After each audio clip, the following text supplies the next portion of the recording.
Focus on Liberia uncovers and showcases the best of Liberia and shows the world the truth about Liberia. We educate, elevate, and promote all things Liberia. We conduct interviews, panel discussions, debates, and more. Tune in to Focus on Liberia on Facebook and YouTube and be a part of the stories that make up the news.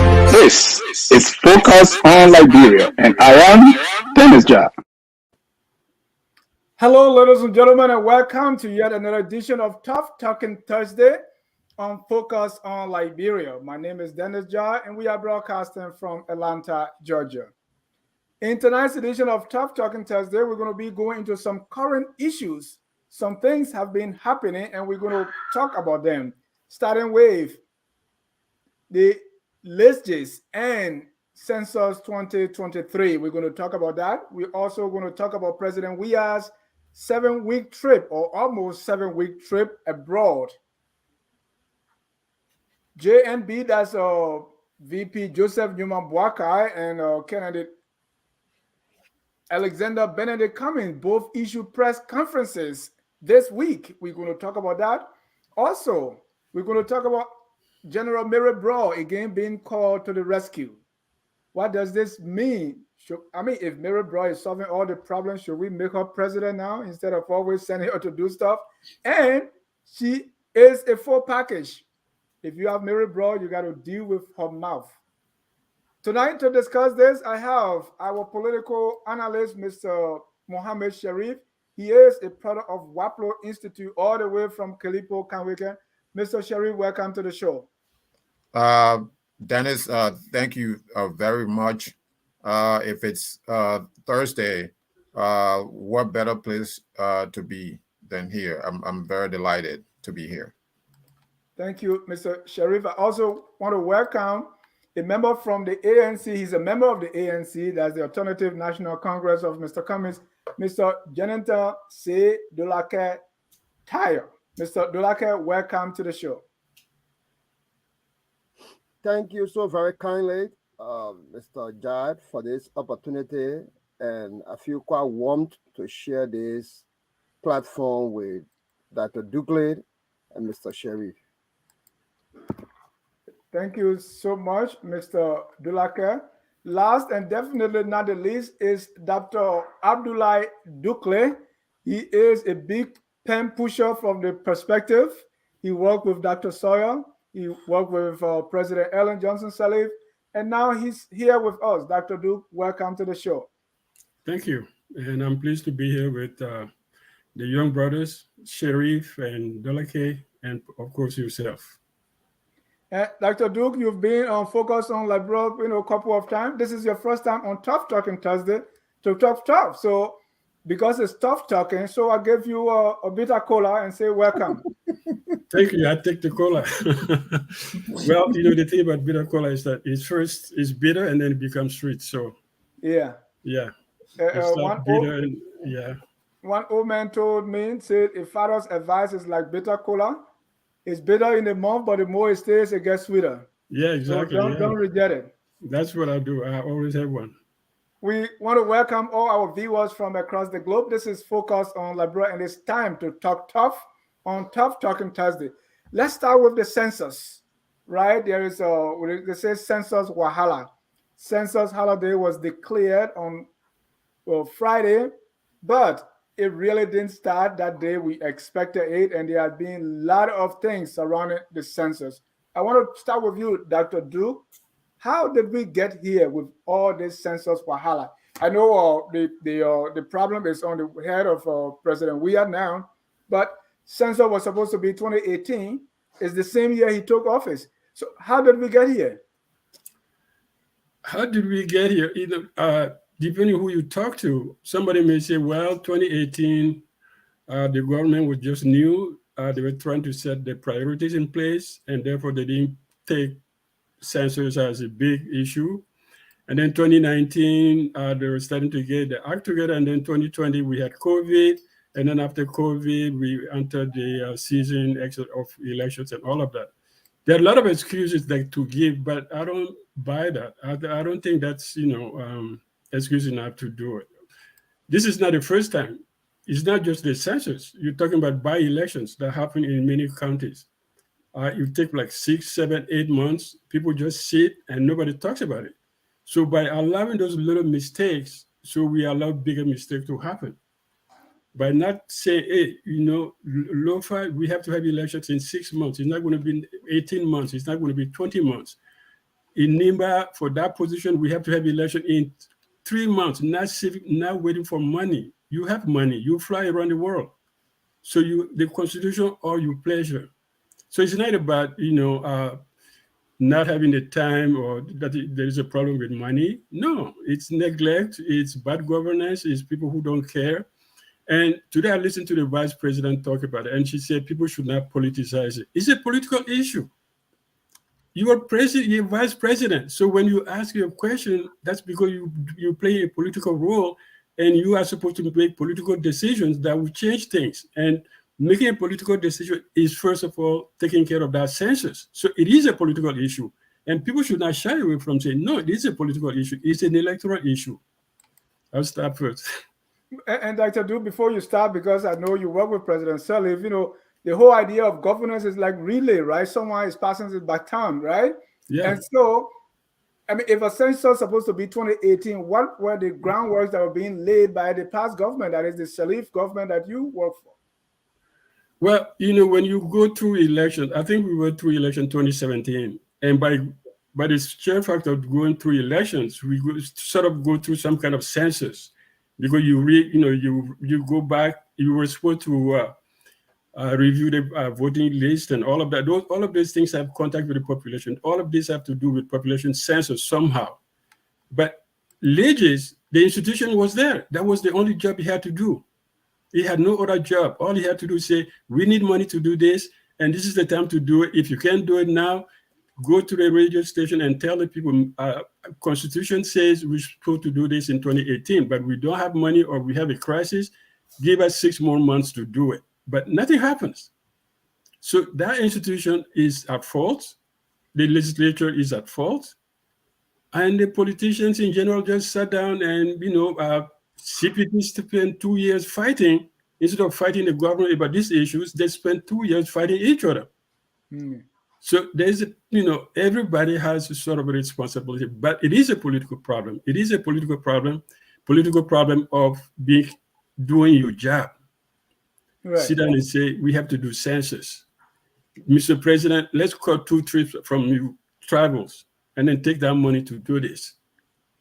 The money was there. It's not about money. Nothing had changed in Liberia in terms of finances.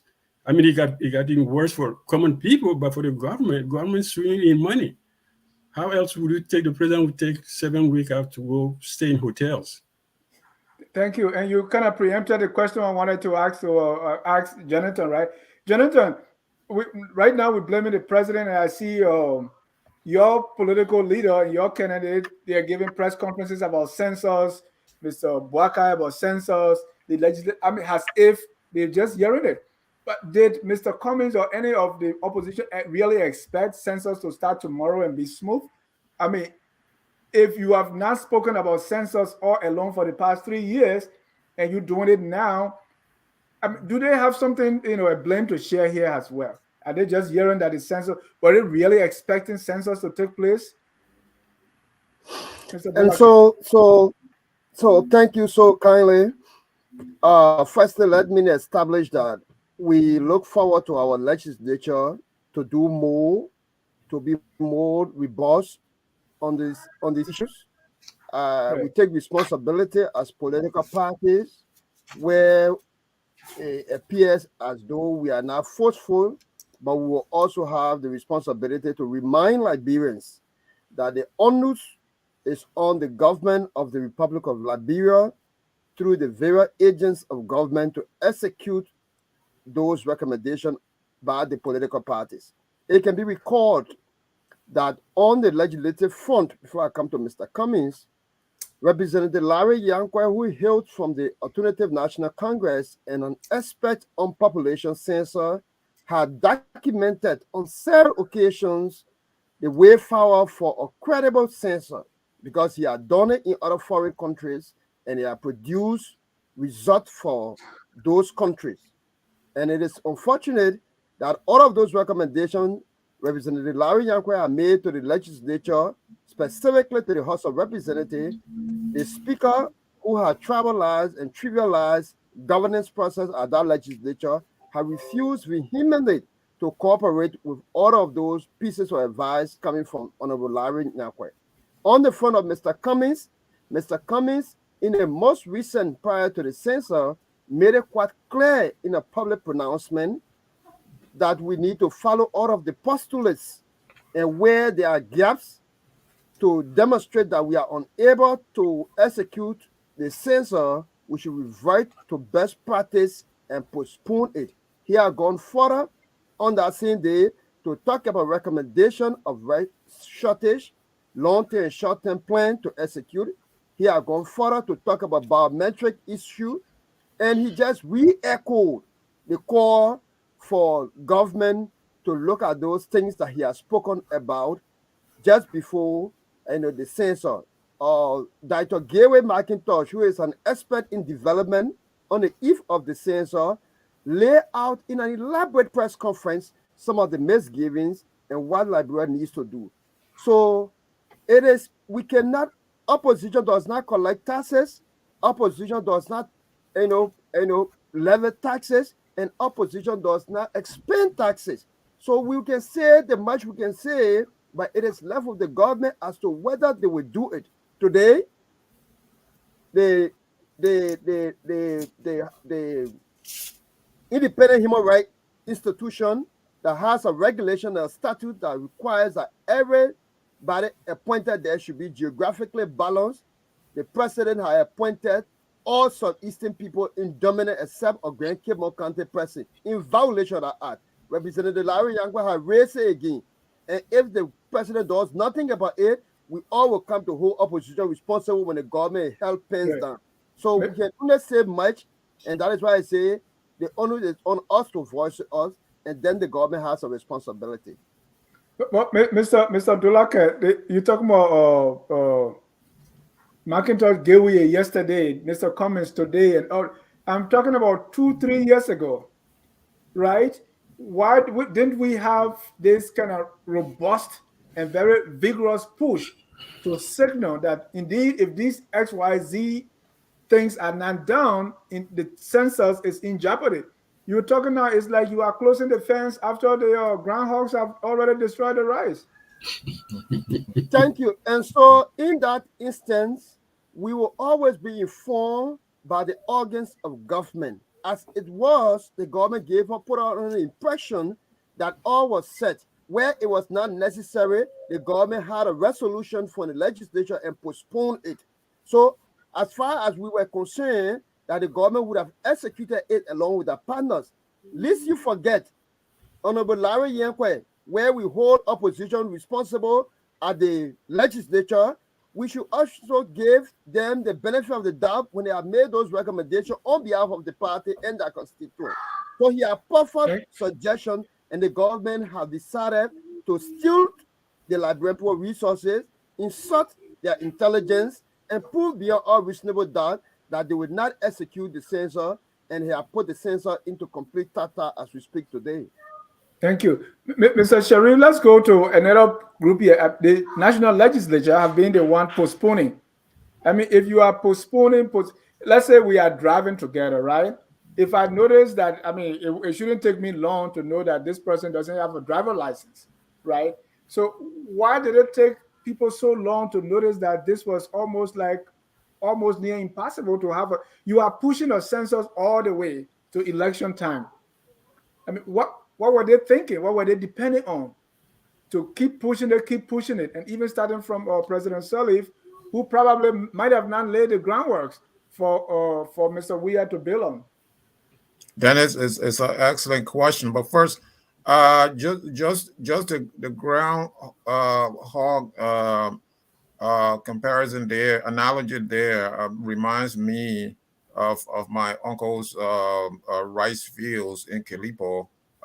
When sometimes we would go and then come see that, the groundhog has done a damage to our food crop, and we will be upset. So this is this is a reminder, and I thank you. I can't thank you enough for this. But let's get back to why we're here. So I want to re-echo Dr.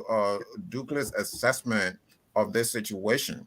This is a failure at all level, at the executive level, at the legislative level, probably at the judicial level. At the legislative level, there has never been a hearing. This government is in violation of the Constitution. So this government, the census is overdue for 4 years now. The last census was in 2008, and since then there hasn't been another census after that. So they're over that 10-year time limit. You heard Edith the other day talk about, how the government was in violation of the Constitution. This is the fact of the matter. And so when that violation occurred after year 10, after year 11, did the legislature hold any hearings with George Weah's government officials? Not that I know of. So none of that happened. So all of these guys were, sleeping at the wheels of governance. So this is what we're talking about. So everybody from the president down is incompetent. All of these legislators are very incompetent for what is going on.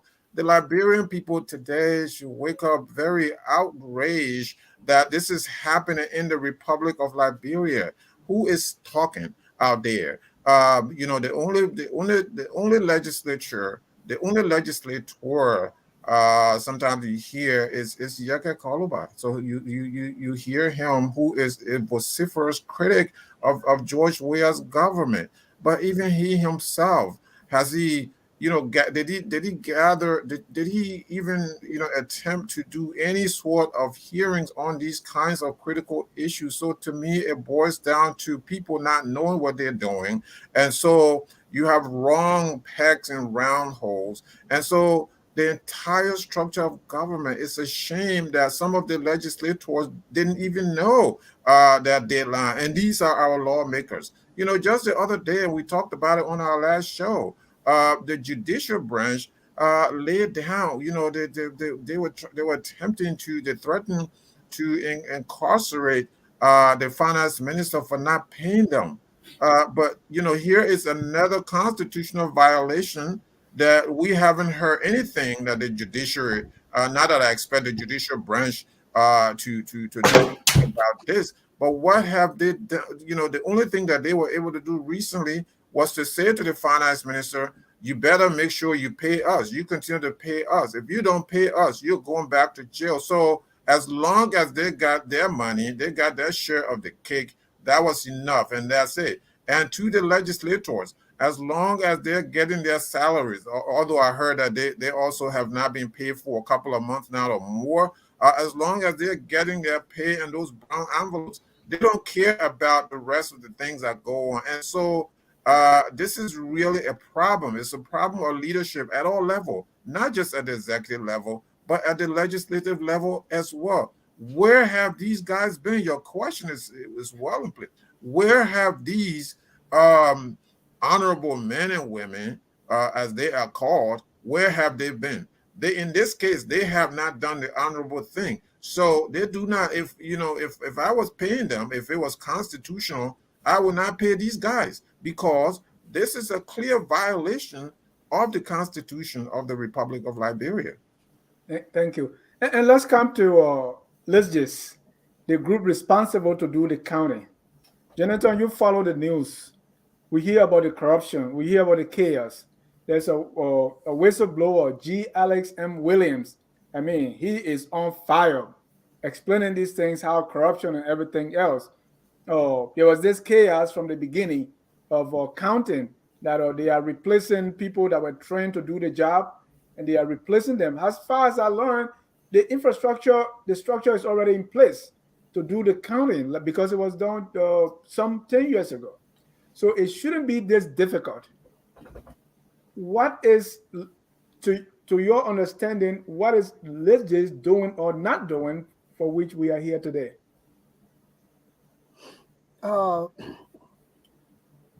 I think I agree with you that the 2008 census, but then we were quite young. We contributed our quota and we served our county member specifically in helping to get it executed.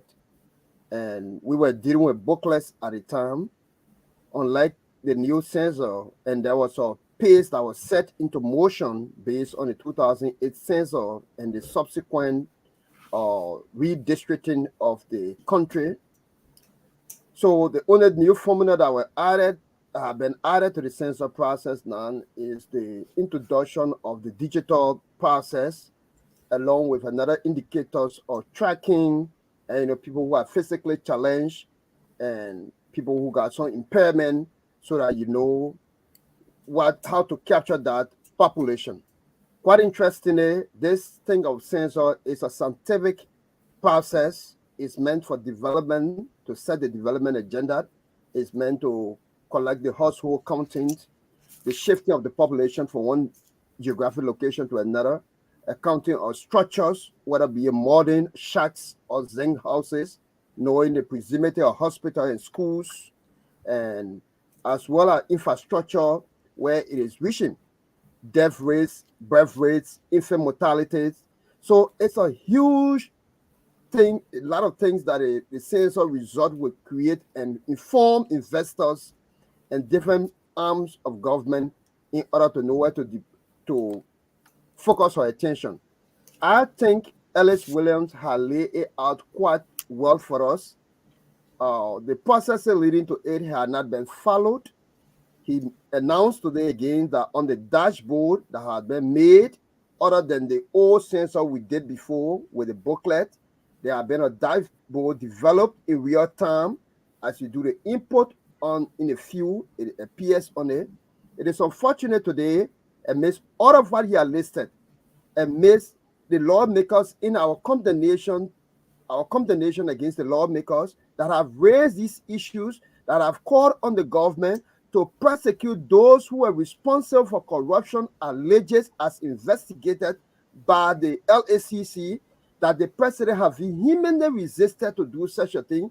We should hold this executive responsible for these things. 2 days ago in Great Cable County, the warehouse were bust into. The tablets that our neighbor Ghana had provided for us were all stolen, and the enumerators were proudly taken away because they are not paid those enumerators. So each step along this census line should be jealously protected, and the awareness should be done. I listened to the vice president, and I respect her, but it was quite unfortunate that the vice president will be telling media people that you should voluntarily do jingles and put it on radio. That is not a media responsibility. That's why we have resources. Instead, finance minister's office staff goes and take $160,000 Liberian dollar and say he's doing Facebook, where on his page, all his photos is about Samuel Cohen. How do you deal with our country today? Why are they doing these things to us? And Mr. Sherry, just before I leave, we have to understand the limitation of the legislature. And we have to encourage those who have mustered the courage in a wake of a rubber stamp, or better still, a fufu stamp legislature, as Larry Yankwa would say, where you have the speaker from the Southeast, the deputy speaker from the Southeast, the pro tem from the Southeast, and they trivialize and trivialize the essence of the urgency of our country. This has demonstrated the inadequacy of the government, and bulk of it should be shifted on the executive branch of government. That's why we need to elect them out, because these development areas, we need people with serious money. Look, I regret that the Liberty and the rest of the people who set the agenda for census today in our country are not around. And it's unfortunate that Alex Willow will be struggling, or sound young men that are trying to bring innovation from the very CDC. So it demonstrates the level of which CDC is not prepared for governance. That's simple. That's all I can say. I think that real quick, I think that we should divorce, regional issues as far as governmental appointments and stuff like that. So there's a difference between incompetence and regional affiliation. So all of those people from the Southeast who are affiliated with George Weah, who are in George Weah's government, I would not have a problem if he has a whole bunch of them in there, as long as they're competent. The problem is that we should be speaking about is these guys don't know what they're doing. You know, the speaker doesn't know what he's doing. All these guys don't know what they're doing. So these are the very incompetent. There are a lot of competent people from the Southeast, but the guys that we appoint from the Southeast are the most competent among Southeasterners, and that's where I would like to discuss. That's where I would like to take my discussion. If you get the best of the best from the Southeast, it won't be. We won't have a problem right here. But you have people that don't know what they're doing. They don't know their left from their right. And so they're like their boss, the president. They're like the vice president. They're like everyone else in that government. And so today, the Liberian nation state is in trouble because of that. So Mr. Sherry, with the chaos of what's going on in Legis, really, what do you see a census going on? I remember from VP Boakai, he thinks that it's not going to be possible. Let me see what he said. He said he said, I doubt the process of counting citizens around the country will be done efficiently with all that we are hearing going on with Legis. Is this really going to come out? Because another group is saying, well, first day people were calling and say, hey, the first day there was no census, but now look at us, we're going on fine. What are you reading? The former vice president is, unfortunately, he's correct. He's correct.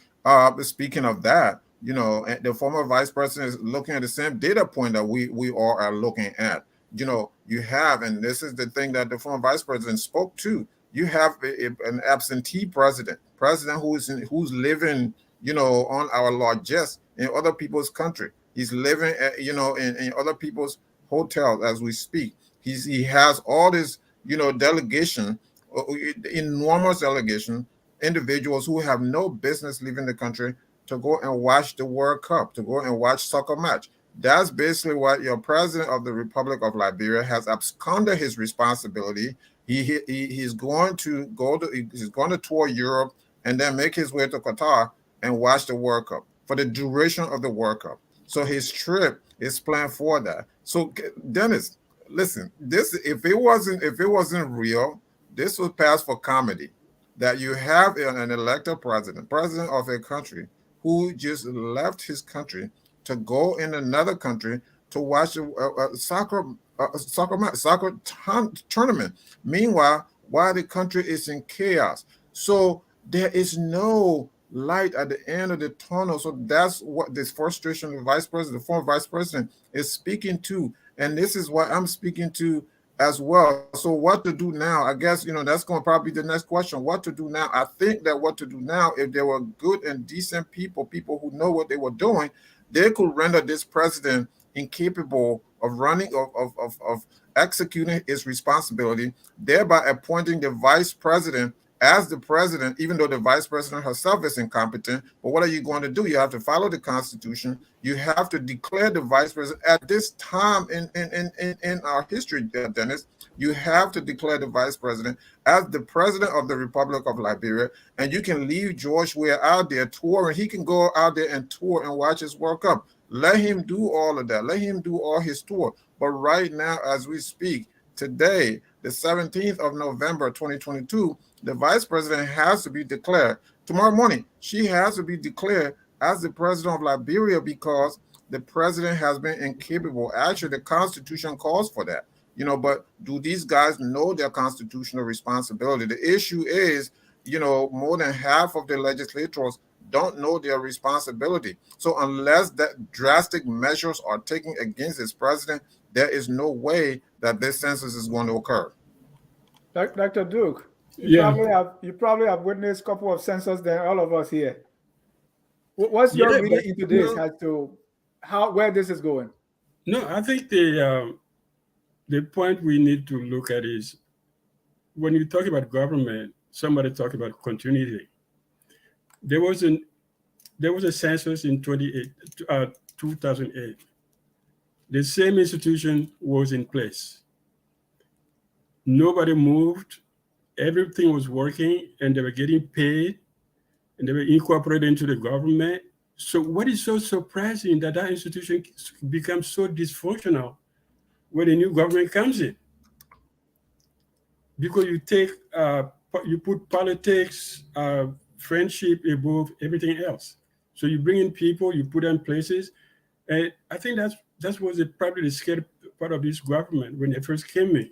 They came in with such a force and such a brutality to occupy things and try to make changes that they could not sustain.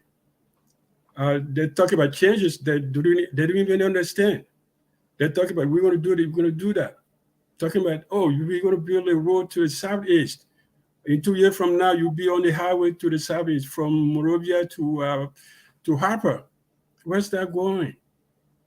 So false promises, and then everybody just sit down and say, watch them, say, as if we were saying, okay, when is it going to crash? And that's what happened. What is the definition of a banana republic?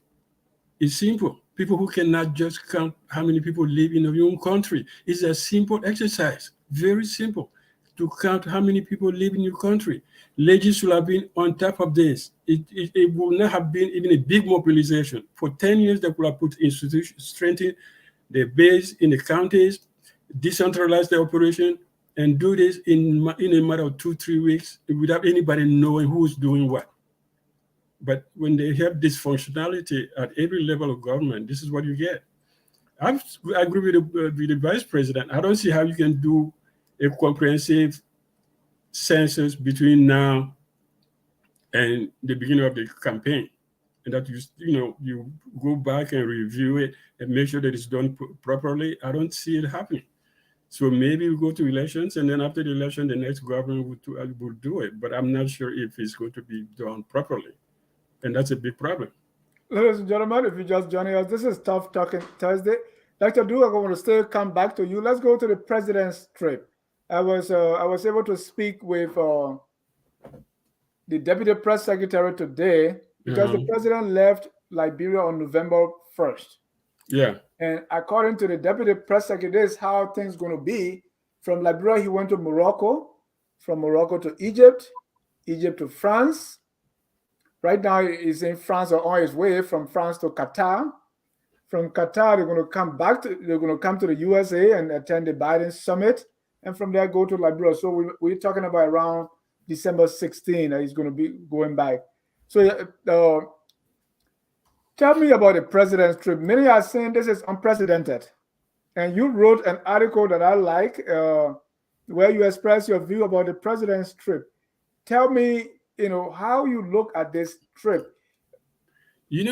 Presidents going someplace and staying. There's a joke about Paul Biya. He went to Swiss, and he was there for like 3 months. And the minister came, Mr. President, you don't think it's time to go home? He said, something happening. He said, what's going on? He said, what's going on? He said, something happened at home. They said, no, Mr. President, we've been here 3 months. So you don't like Switzerland? So it's not about the amount of time you spend. It's how you government structure behind you. It's how you spend your time. Somebody was talking about, Madam Salif travel. We traveled with, when I was put in charge of the secretariat on the SDGs, we didn't have money. And she didn't want to take the money from the government. But we went to New York. She was invited to speak someplace. You know how we get our first salaries? From that money. She was invited to speak. She said, okay, I'm going to go speak. I have a speech to read. They pay her, and that money went to pay our first salaries in the secretariat. And after that, she had a meeting with Melinda Gates, who gave her money, Hewlett Packard. So we run the secretariat for 6-7 years without ever touching the government money. We raise all the money, but the president traveled. Whenever she goes someplace, people say, you want to talk to us about this, or you have projects that we can support? When president brings something into the trip, she was a development worker. She knew how to talk, but this is different. Mr. Weah went to Morocco. He said he met with the Minister of Foreign Affairs of Hungary. How you go to Morocco to go meet a foreign minister of Hungary? You have not met a foreign minister of Morocco. We didn't see a picture of him with the Minister of Foreign Affairs of Morocco. We didn't see a picture of him with the King of Morocco. And in that whole conference, George Weah was the only president. Everybody else was ex-foreign minister, and few ministers, still in position. You look at it, he was the only sitting president. The peace talks in Paris, the peace forum in Paris. The only African president who went was the Guinea-Bissau president. And he went because he's chair of ECOWAS, and they said they had military issues to resolve with France. But he was the only president. Weah was the only president who went to Paris that weekend, and his name was now on the speaker's list. So what are you doing? So it's not so much about traveling. The president can travel, but as a president, if you want to travel, you can be 365 days in the air, because every single day there's a conference someplace, a UN conference, a ECOWAS conference, AU conference, specialty conference. There's every day presidents receive tons of invitations. Sometimes you just say, no, I'm not going to any of these. But if you like to travel, and what is Weah doing in Paris? Waiting to go to Qatar. So Dr. Duke, is it about what the president will bring back? Because people keep saying, well, it is not that the president, but what is he bringing? I heard Minister Tue give an example, say, look at when we went to Dubai, see the hospital that is in Bapolu. So is it about that? Is it because he's not bringing back the goodies? Well, it's about that in one point, and also it's about, because the president is the face of the nation. You go out, you sell your country. You go out, you buy things for your country. That's what you do. That's your job. You give a face to your country, and wherever you go, you make sure that what do we get out of this. If you don't get anything out of it as a president, you send a technician. Technician go and talk and say, yes, this is what we agree on, Mr. President. Everything is okay. 1, 2 people go to those meetings. One person could have gone to Morocco, because they were talking about engineering, water, and all of those things. One person could have gone to Paris if you wanted to talk about peace stuff.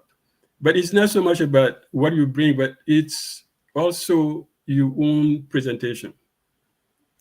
Either we like it or not, wherever Madame Sirleaf went, people were proud to say, this is the president of Liberia. She spoke the language, international language. She brought things, and the international community trusted her.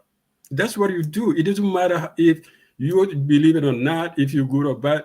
If you can cultivate confidence around your governance, if you can cultivate confidence around your country and bring that, and if you take that outside and you say, okay, we have this nation that have these potentials. Can you come and invest?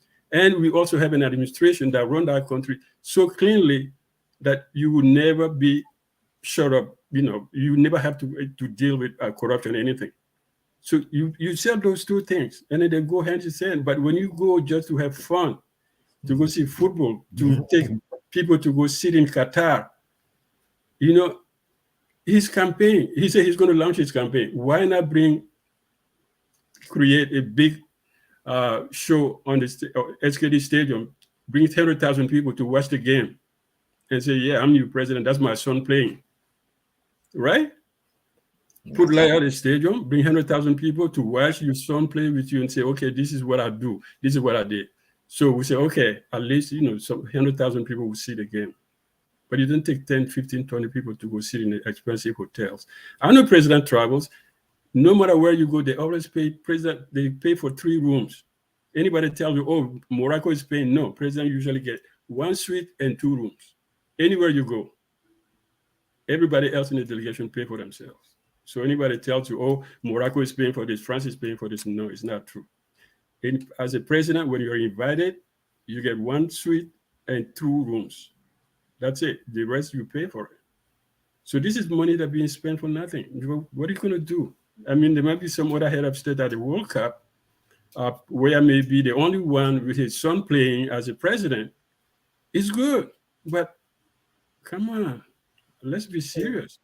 The nation got no rest, no census, nobody getting paid. People are, crying, and you just go take delegation to go watch football. Yeah. Mr. Sharif, some say it's cost-benefit analysis. Okay, the president is going to bring something back, the goodies.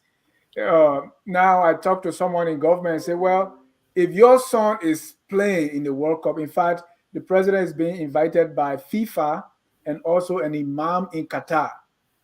So these are, FIFA think this is the first president. I mean, the first president who was who won the best player in the world. Now his son is playing, so this is going to sell FIFA, and that's why they are calling him.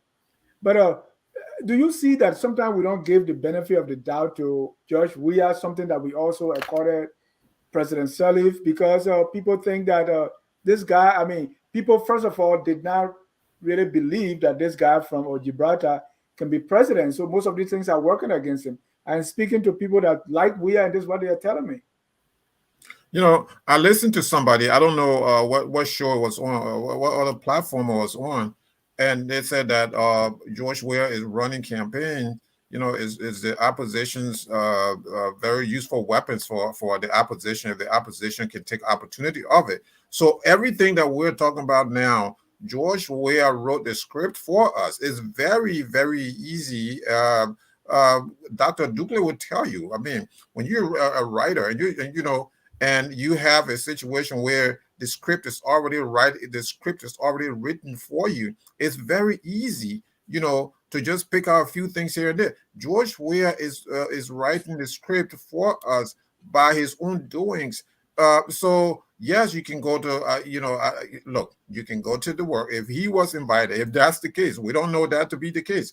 If he was invited by FIFA, right? And I do know that his son, who is a good soccer player for the United States soccer team, he is on the United States soccer team. So that's a monumental achievement.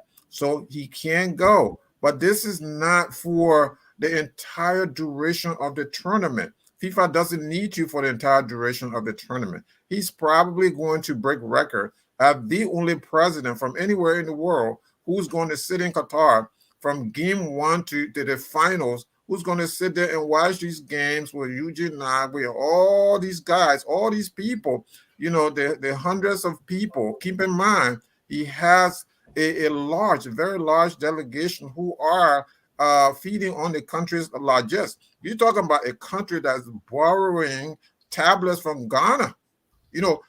Forget going to hospital in Ghana. When they get sick, they go to hospital in Ghana and other places, in Guinea, other places. But now they are borrowing, tablets from Ghana to do their census, Dennis. And meanwhile, your president is flying in private jet all around. He's been jetted around, going to all these places, all these hotels in different places. And meanwhile, you have chaos back home. So no, it's not the question of him not getting the benefit of the doubt. This is like Animal Farm, Dennis. This guy came into office on a very popular platform, on the platform of reform. He's going to reform. He's going to he's the anti-corruption candidate. But now what you have is a president who is just siphoning the nation of all the meager resources. And then when we do all of that, when we spend tens of millions of dollars, as the president does now, on very immaterial things, on useless travels like this, and then we borrow tablets from Ghana, what sense does that make? What sense does that make? Can anybody, Dennis, make any sense of this? If we weren't living in this time, Dennis, if for instance, if I wasn't living in this time and I was born after the period of George Weah, and I'm reading a history book that there was a president called George Weah who left his country to go watch soccer while his country was in turmoil, it will be hard for me to believe it. It will be hard for me to believe it. But thank God I'm living this time and I'm seeing this. But again, it's a shame for all of us. This is a shame. And we should be outraged. We should really, really be outraged. And that's why I think that the legislature need to go ahead and declare the president incapable of running the state of affairs and appoint the vice president as the president of the Republic of Liberia. That is very constitutional. So how is that constitutional? Because the president has traveled? No. That he has, so he has been absent. He has not been able to carry out his duties right now we don't have a president in Liberia.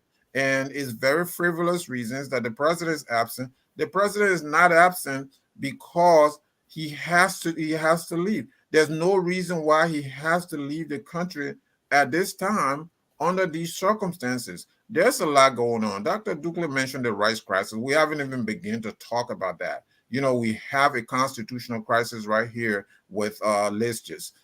We have a protest all the time. The other day, employees at the Ministry of Information, Cultural Affairs, and Tourism were protesting. You know, you have the Supreme Court who's threatened to jail his finance minister. You know, so we have the legislators who have not been paid for several months. They're keeping their mouth shut because they're getting brown envelopes and stuff like that. They're all millionaires, so they're keeping their mouth shut. Maybe the legislators don't have that same opportunity as the Supreme Court justices do. So in fact, it is constitutional that this president can be declared, that the vice president can be appointed as the president, because the president now is absent and he's incapable of running the state of affairs.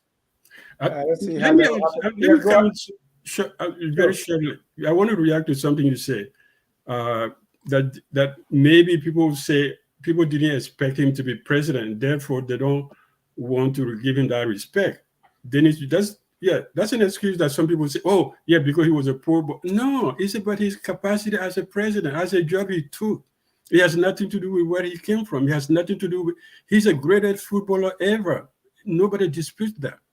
But he's not capable of running this office of president as it should be in a country that is just emerging from war. Thank you. Jonathan, let me ask you this, right?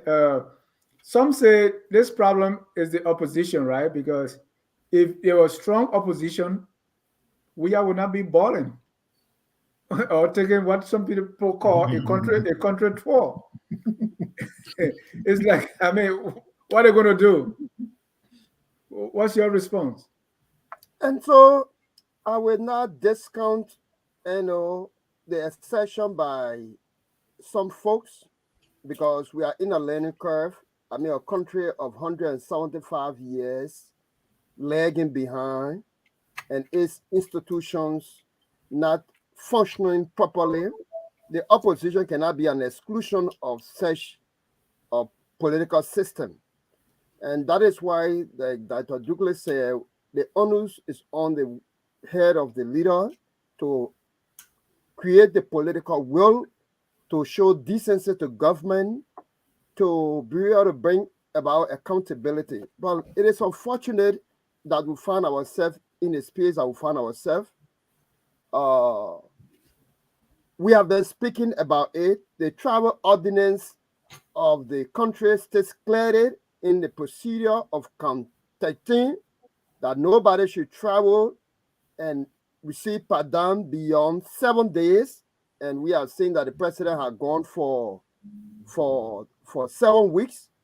The finance minister is unable to tell us what the exact allocation for the president travel. No one can tell us. The legislature had not been able to inform us. And we see that we don't have dialysis machines in hospitals. It is unfortunate. We will say it as opposition. We can do the best that we can do. Our legislature that should be able to stand by us as opposition and take on the appropriate steps themselves are not helping us. One or two persons will try to alarm, but it is just unfortunate. Remember, just to backtrack, we have Ramsar that is responsible, international protocol responsible for wetland. We as opposition informed the government from the inception that building your Indian cities at Bali Island without assessing the place is a violation of Ramsar that we are receiving our signatory to and receiving some level of tokens from them. It is against it. Today, as we speak, the government has failed on that project. FDA has come under question because they are not following protocols, and we are receiving financing from that of Norwegian government and other areas to protect our forestry. President Weah comes into the country. 11+ million have been allocated for subsidy of rice through taxpayer money. He comes on the airport and tells the Liberian people that the rice crisis is a street talk. What then can we do as opposition? And knowing our history, where we came from. So the only thing that at hand right now is to alarm these misgivings as much as we can do and put our people in gear for 2023 and elect this president out. That he's just a bad dream for the country. Okay. Go ahead, Dr. Do, if you have something to add. No. I think I think we all agree on the dysfunctionality of the whole price system, and opposition. Delicate, you're probably right. The government take responsibility, I think, but also opposition had wasted some, good chance to do things. We have to recognize that there were moments that you guys just focused so much into tribal fighting that you forgot national issues, and that went on for a year or two. Having said that, I think you can still say, well, does George Weah have the capacity to turn things around? Does he have the time to do it between now and the election? No, if he has not done it in 5 years, and if just a few months before the election, he find it okay to go travel for 7 weeks as if nothing happens, he's not going to be able to do it. It's not just he's not wired that way. People say, you're not wired somewhere, you can't do it. You just can't, Like me, I can't run a hospital. I don't care what you do. I cannot run a hospital. I'm not wired to see people with blood and people sick and everything. I can't. So Weah is not wired to sit and talk about what are the development priorities? How can we do this? Who can do that? He's a guy, people like to prop him up, and he goes as a prop, and they do everything else behind him. Because one thing we always talk about history. Have we learned? Many of the people around George Weah have been in government, either with Doe or Charles Taylor. These people know how those governments fail. They saw what happened to those governments and how they went into shame, living poor, and now they're back in the government. They're doing the same exact thing. Yeah. And then we sit down and watch them. And Dennis, come in real quick. That's 20 seconds, Mr. Right, 20 seconds. So Article 63 of the Constitution, I'll read you Article 63 of the Constitution. Article 63B, whenever the office of the president shall become vacant by reason of death, resignation, impeachment, or the president shall be declared incapable of carrying out the duties and functions of his office, the vice president shall succeed. No, we know that, Mr. Sherry, but on what ground will he be declared incapable? He will be declared incapable. With all of the chaos, we're sitting here, instead of talking about, development, we're sitting here talking about legislation. We're talking about everything that's going on, rice shortage. We're talking about protests that's going on. People are protesting for wages, and everything that's going on has proven in the last 4 years that the president has been incapable. And to crown all of this now, you have an incapable president who has taken flight. He's flying around the world, right. And he's going to end up in Qatar, right? He's going to end up in Qatar. Impeachment is a political process, so he's going to end up in Qatar, where he will stay for the rest of the month and part of next month. Then it's in 5 minutes, it can happen. It can happen for the fact that the U.S. government has sanctioned officials of government, and the president on a constitution has promised the Liberian people that those individuals will be investigated, and that promise on an oath has not been met up to current. That is a form of deception, and that form of deception can be taken on the article of impeachment that the president has acted in good faith on behalf of the people, as per the oath that he was sworn in to protect. Let's see if the opposition lawmakers will put that together. But in the meantime, yesterday and today we saw press conferences taking place, one from former Vice President Joseph Yuma Boakai and then Mr. Alexander Benedict Cummings. Few of the things that he said. Let me start with the Vice President. He says, as I speak to you, President Weah has left the country and will be away for the next 7 weeks without any tangible explanation to the Liberian people for such a long stay abroad. He continues, the country is on autopilot. I heard this from Louis Brown too, and lacks direction because there is no trusted leadership to move the nation in the transformative direction as it deserves. Another quote that I picked from the Vice President, he said, today we are threatened by the same reasons that were used by insurgents to destroy our country. As responsible citizens, we would not fold our arms and allow an irresponsible government to invite chaos, blah, blah, blah. That's what the Vice President said. Let me go to Mr. Cummings, or Dulaka, your guy.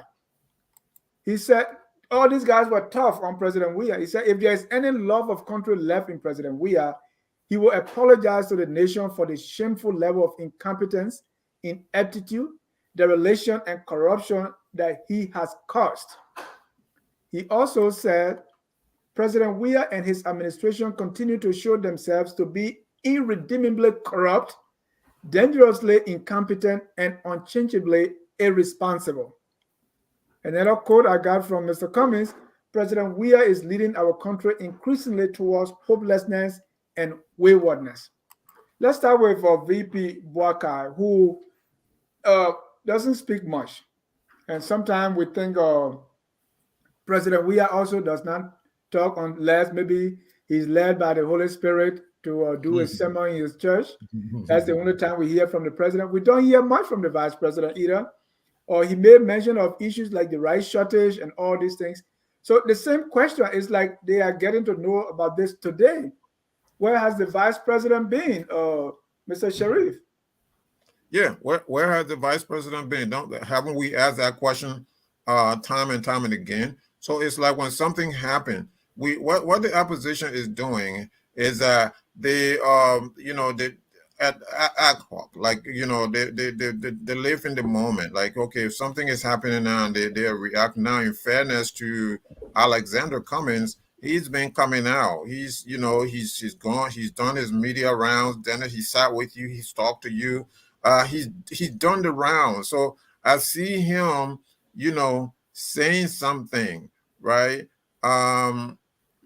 Not much, but he's saying something. The vice president takes a long time to come up with something. Like, okay, so his statement now is that he really came after George Weah, all of the things for all of the reasons that we've already talked about. All that's good, very, very good by him.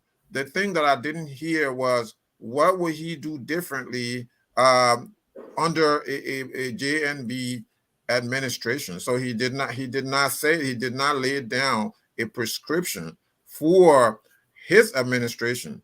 He has to see himself, I thought, that as a president in waiting. He's opposition now, but he has a chance to become the next president, after the 2023 election. So when he's giving a major address to the nation that way, he has to lay down a prescription of what he's going to do differently. We have this person. We already know George Weah doesn't know what he's doing. This is a very tough job for George Weah. George Weah was catapulted in this position by his popularity, his celebrity status. But we know even before he was elected, there were Liberians who already knew that George Weah was not a presidential material, and he's proven that. So the vice president has to be forceful enough to say to the Liberian people, look, this guy we already know is not getting the job done. This is what I'm going to do differently. I did not hear that from the former vice president. And Mr. Tyler, did you hear that from Mr. Cummings? What is he going to do differently? Instead of watching football, is he going to watch basketball? What is he going to do? So first thing, Mr. Cummings condemned. He firstly condemned the vacationing president who had taken more time to vacation than to execute the mandate of the president. We all have agreed in principle that the president has outsourced his responsibility. Mr. Cummings, Look, there are a few things that we have to understand. And I can understand the frustration that we have when it comes to the opposition. Liberia had a traditional politicking system that is just situation movement. When the situation occurred, they react to it. It is Mr. Cummings and who initiated the forceful engagement of opposition life by starting a distance away from election since 2018.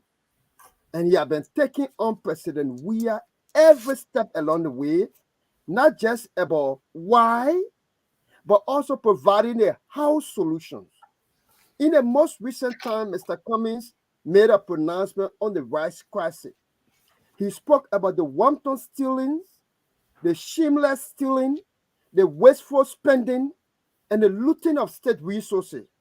He spoke about the 11+ million subsidy that have been stolen and have coerced our people to have cash in their hands and cannot see rice being made available. He gave the short-term remedy, which is to see to it that the subsidy is accounted for under his leadership, but again, also looking at the long-term remedy, which is investing in manganese farming, investing in the agriculture sector, investing in the human resource for people to go do training out of the country, partnershiping with people who will come and invest in our agriculture because it cannot be government owned, and seeing to it that we develop based on our fertile soil and good weather condition. That will be the long-term goal. He also went further to mention about our biometrics. And he said that the biometric we are now conducted one for our election. So the National Elections Commission should not take it on to herself as a responsibility, but should listen to the Public Procurement and Concession Commission. Those are public statements. Mr. Cummings has said, even in the statement that you are speaking about, that the team of Cummings, along with opposition, civil society grouping, religious grouping, should come together and build on commonality. What are the commonality? They are the biometric, they are the census, they are development policy issue, rest issue. Then we can still compete at opposition political party for leadership. But there should be common fund, and that fund in leadership is referred to as win-win. So even the government itself, we can partner with government on issues of national concern. But because the government and the president outsource the responsibility, even saying these things is the learning on deaf ear. That is why they shamelessly went with Elton deal, even against all of the pieces of advice. And our Minister of Justice was saying, standing in the legislature and saying that even if we will borrow money from the devil, we will take it from the devil.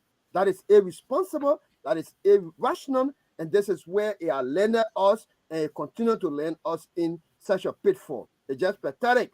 But what we can do, we can only speak it out. Our lawmakers too, when we say it out to them, they will claim to want to represent their constituent, and they will claim that the political party is not the one that elected them. It is the constituent that they got responsibility to. So it is just an issue of lack of leadership. And until we have such leadership that has the courage and political will to demonstrate, it will always be changing our gears in neutral.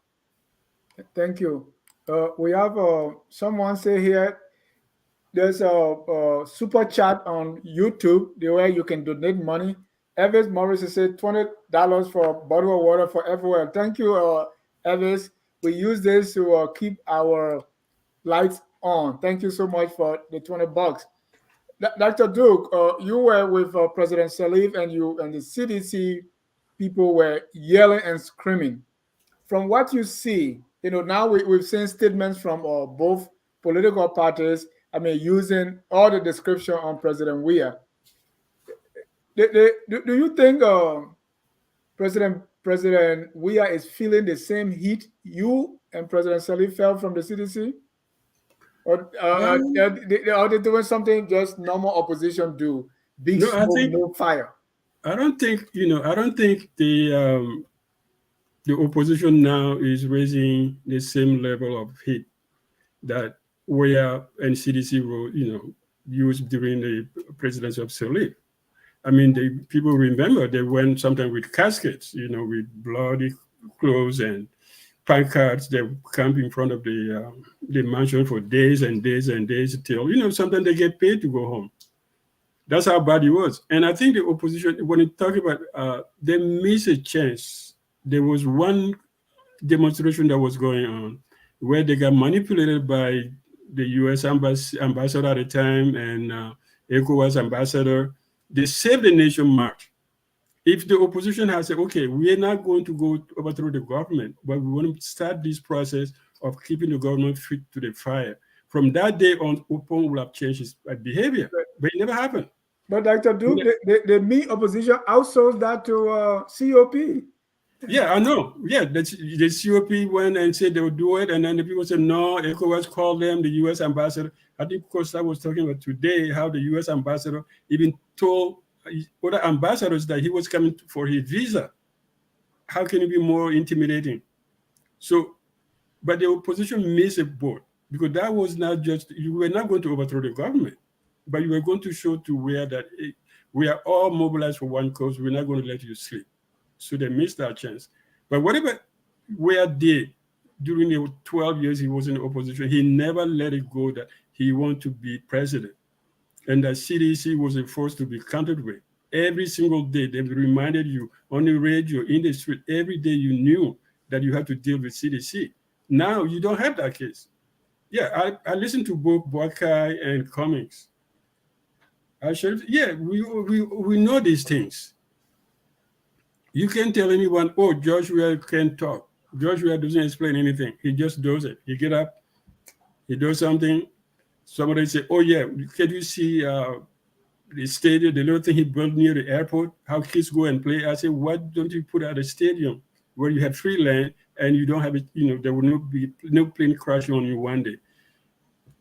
But, it's just the opposition has not, I keep saying this, they wasted 2 years in fighting, trying to gauge each other, trying to sabotage each other instead of focusing on saying we have to make sure that this man does not come back to power. And those 2 years, you can't get him back. That's why now they make a speech and nobody will say, well, okay, it's a good speech, but then what? Where do we go from here? What do you do with it? And Jonathan, that's your question. What you do? I mean, let's take demonstration, for instance, or a peaceful march, or even a sitting.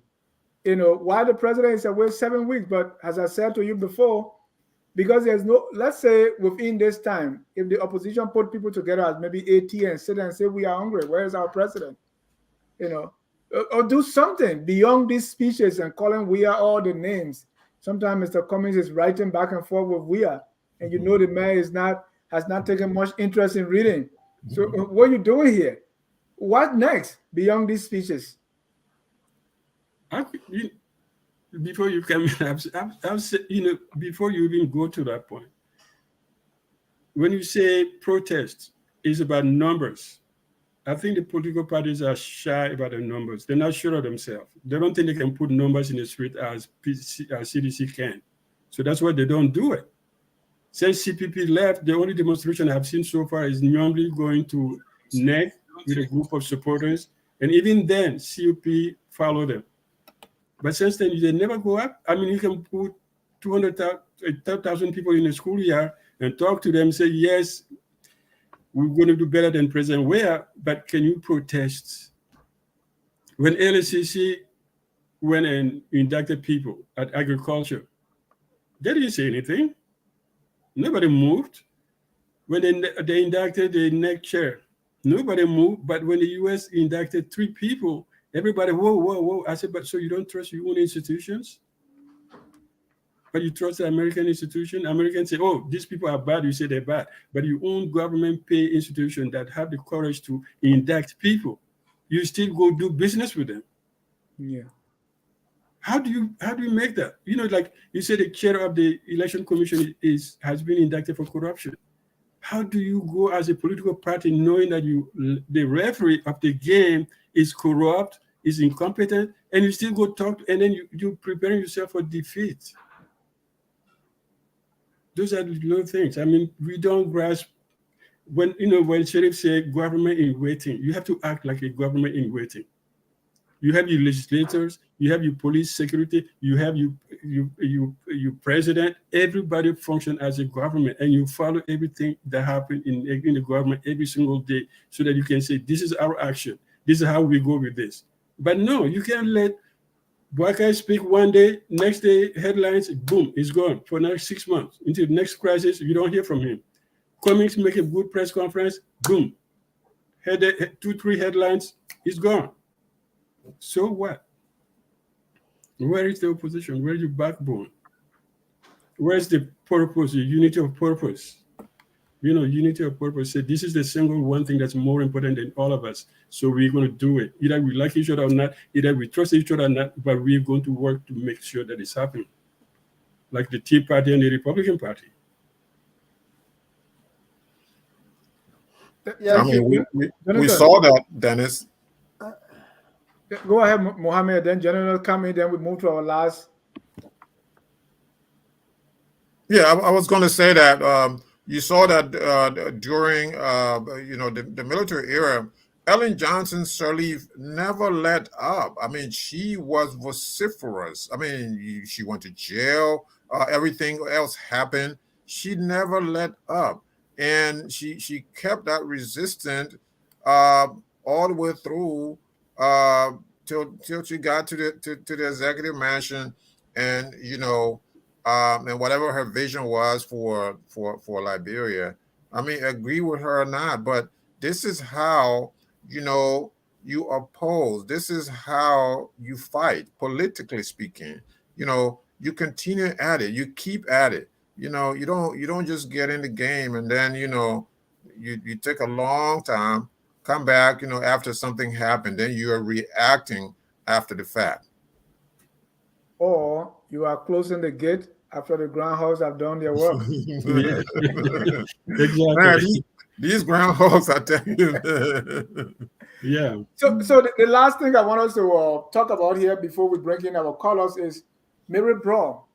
And Jonathan. But I wanted to throw light on that just quickly before. Why Mr. Cummings and the rest of the opposition are only reacting? And it's all big smoke, no fire. Talk to me.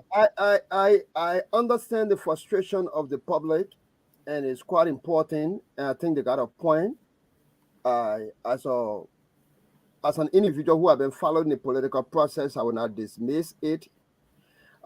Within 11 years, the ANC came into existence in 2012, 2013. So in 11 years, we have participated in one protest which we approbated.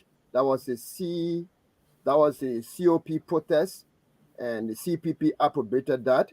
The Ellen step-down campaign, ANC 2013, vehemently resisted it, that it was not a constitutional process. The Weah step-down campaign 2019, the ANC felt that it was not the right way to continue our democracy, borrowing from what had happened in the northern region of Africa. And so it is good to agitate, which is very important, but again, it is also good to follow the trend of events of our country. In the most recent, we saw today that Walter Sisulu, who was brutalized by the CDC COP today at the U.S. Embassy, on the ground of the U.S. government. I mean, the mother of democracy. So you're saying that scare you? Let me get to the point. So you are scared because they beat Sisulu? No, I'm not scared. I'm just laying it out. If you hear the president say that nobody will protest or walk in the street of Monrovia freely, if you listen to Jefferson Koji saying he will meet people in blood and flesh, and Solomon George trying to take on him the authority of the police and try to get opposition missing from in the country in the presence of the president. So you are scared. Come to the point. However,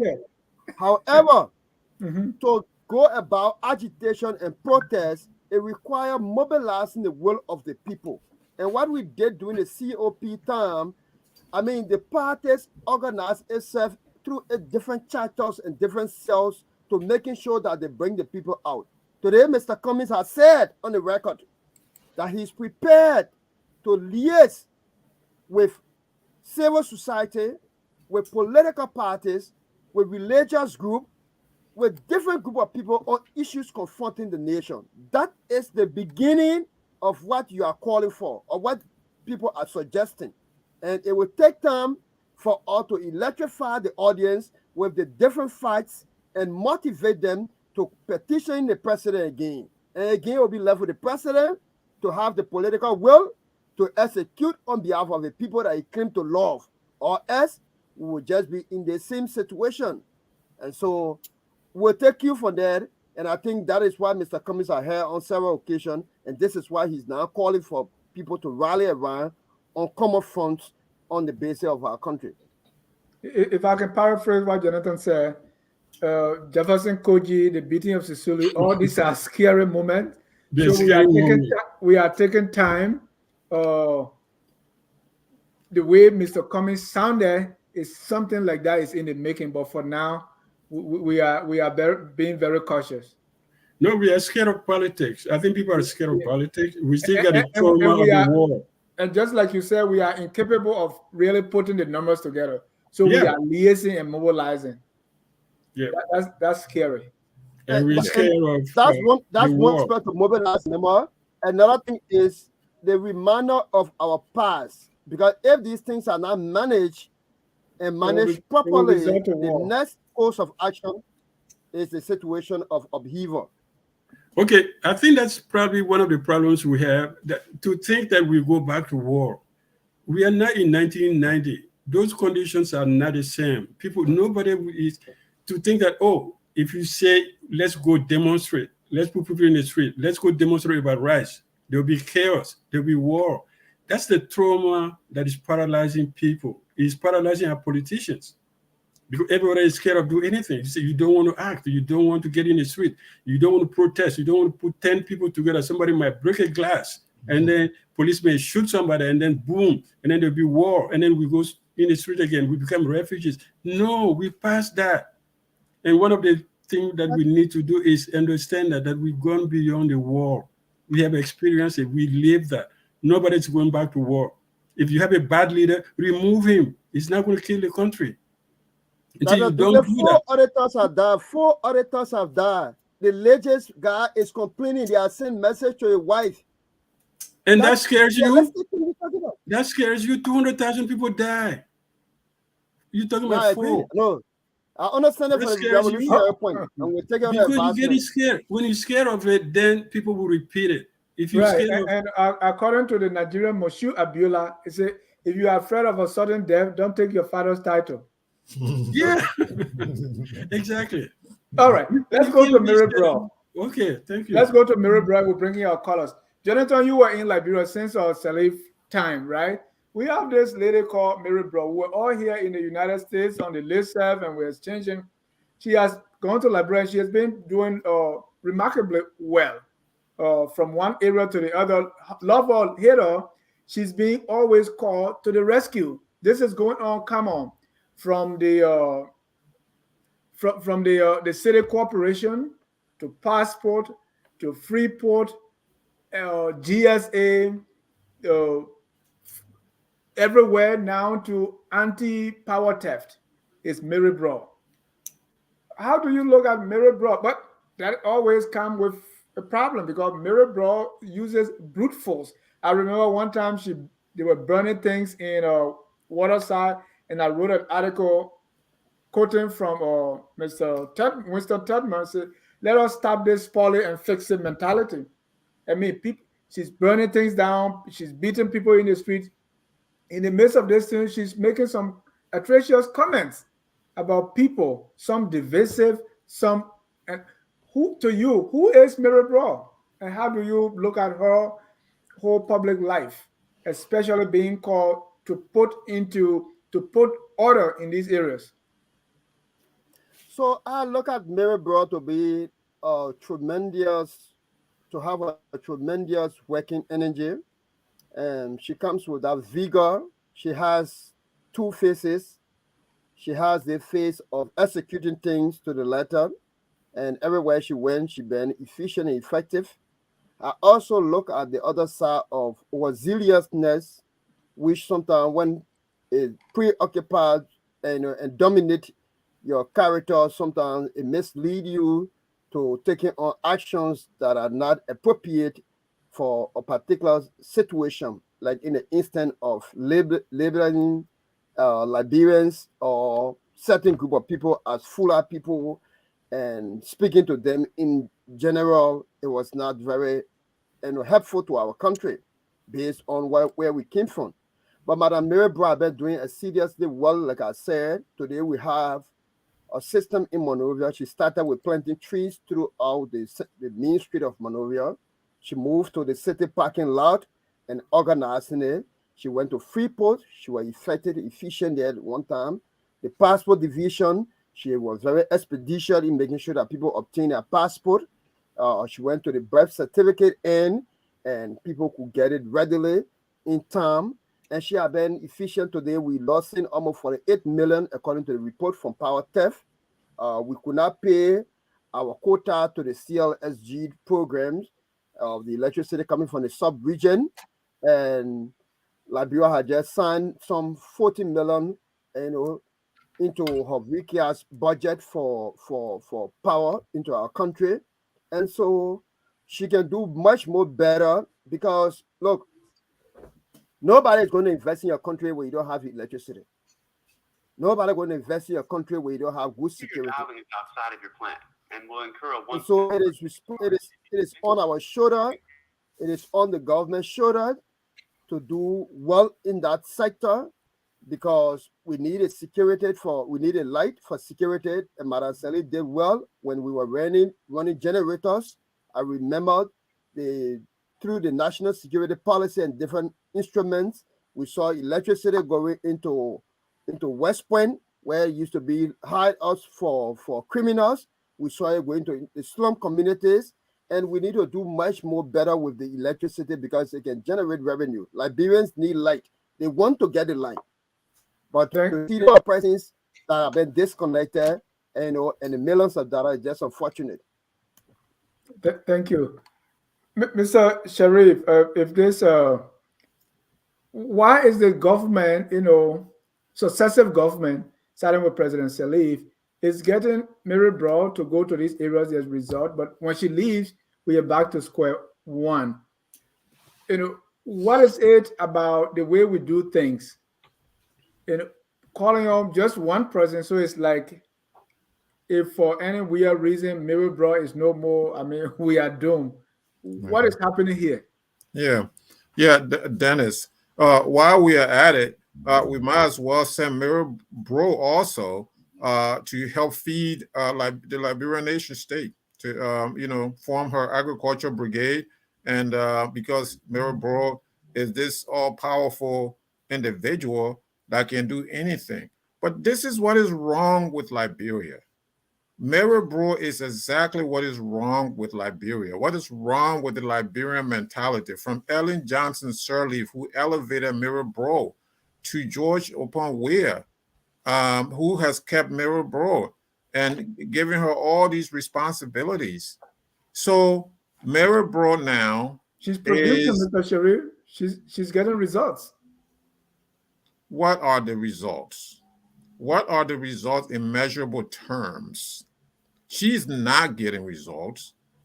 You just said it. We go back to square one. That is not policy.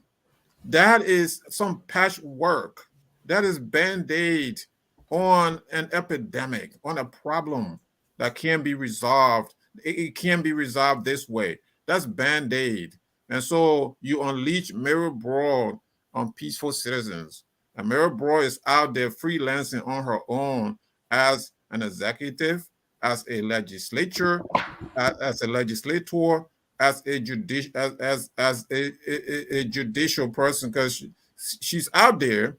And what I'm trying to say here, she's out there doing whatever that she wants to do. She's out there saying whatever that she wants to say. And Mary Broh is very uncouth. Mary Broh is very rude. Mary Broh is very unprofessional. Mary Broh is very insensitive. Mary Broh is very tribalistic. I don't know where she's from, maybe Ghana or somewhere, but you know, as a Pan-Africanist, I don't care about that. I don't care if she's from Togo or Ghana somewhere. Mary Broh has no real attachment in terms of, you know, to Liberia, in terms of, you know, who's Mary Broh's, you know, parents and so on and so forth. How will you say that, Mr. So Mary Broh, so what Mary Broh is doing, she's tapping into something that's endemic in Liberia. She's tapping into this whole tribal sentiment. So she tells the Fula people, you know, why are you connecting this person? Why are you doing this? You know, these Fula people, they send their money to Mauritania, Senegal, and some other countries she named. So the three countries, I mean, she's not an intellectual. So the three countries that came to her mind, she just spewed them, you know, Senegal, Guinea, and Mauritania. And then she gets into the Mandingo community. This was, you know, during a certain Ramadan several years ago during the Ellen Johnson administration. She gets into the Muslim community, the Muslim Mandingo community. And, you know, she's there telling people that these people are dirty. These Mandingo people are dirty. And then she takes the food, she throws their food away. These are dirty people. We don't need them here.